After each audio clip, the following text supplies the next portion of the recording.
what the government want to say is the train's left the station, there's no way it's ever going to be derailed, we've just got to go ahead. But my view is that once people see the pain-gain ratio, in reality, not claim and counterclaim, but facts, then I think they may well change their mind. Do you think facts are going to change people's minds? This was an emotional decision in many ways by the British people.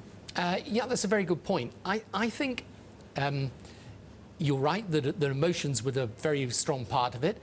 But, you know, if people, for example, think the government is so obsessed with Brexit that it so dominates everything, they're not dealing with our healthcare problems, our unemployment problems, social care, rising crime, you know, then I think people will start to say, well, hang on a minute, actually we want a government focused on those things. Mr. Prime Minister, good morning. I was quite taken by the emotion of your speech and your bluntness and directness. Our global audience knows the Labour Party of Blair, of Gordon Brown, of Alistair Darling, etc., and now it's become a jumble. Who did you speak for today? You didn't speak for today's Labour Party, did you? Well, parts of it probably, but not its leadership, no. But I think, you see, this thing with Brexit is part of a much, much bigger debate. It's really about globalization. It's about what I would call the open-minded approach to the world versus the closed-minded.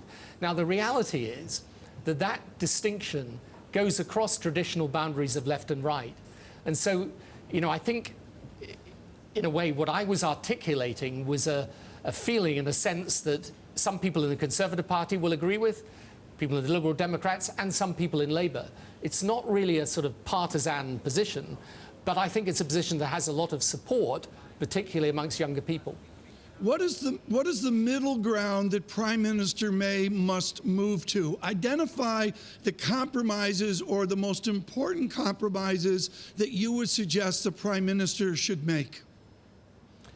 I think the key thing is that we retain the ability to trade in an easy way with our main trading partners, and we certainly maintain close links around issues like defence, security, the environment, and so on.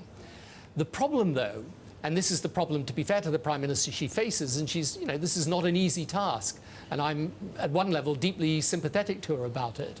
But the problem is, there are no easy ways of maintaining all those links whilst doing what the people on the right, who are really driving this agenda, the far right, want. So if, for example, you don't want people from Europe to come here, or you want big restrictions on them, it's very hard to reconcile that with membership of the single market. You see what I mean? So I think the problem is, I can say what I think she should do from the perspective of what would be in the interest of the country, but I'm not sure it's negotiable given the red lines she set herself.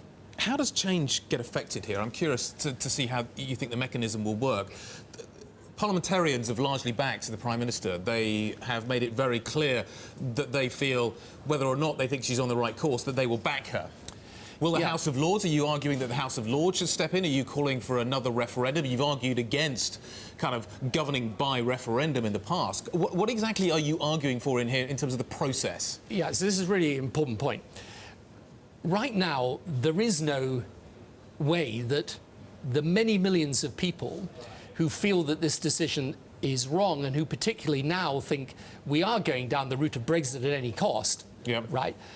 There is no way they can articulate their feelings. So what I'm saying is all these different groups in different political parties who are agitating around this issue, who are saying, come on, let's actually think what we're doing here, that we've got to combine together. And then, frankly, members of Parliament who at the moment feel, look, OK, this is just going to happen, so what's the point of me speaking out against it? You've got to give them the strength, the courage, the protection, if you like, to be able to say, well, hang on, my constituents are now saying to me, we need certain guarantees about this, or my constituents are now saying to me, we don't like the way this is turning out.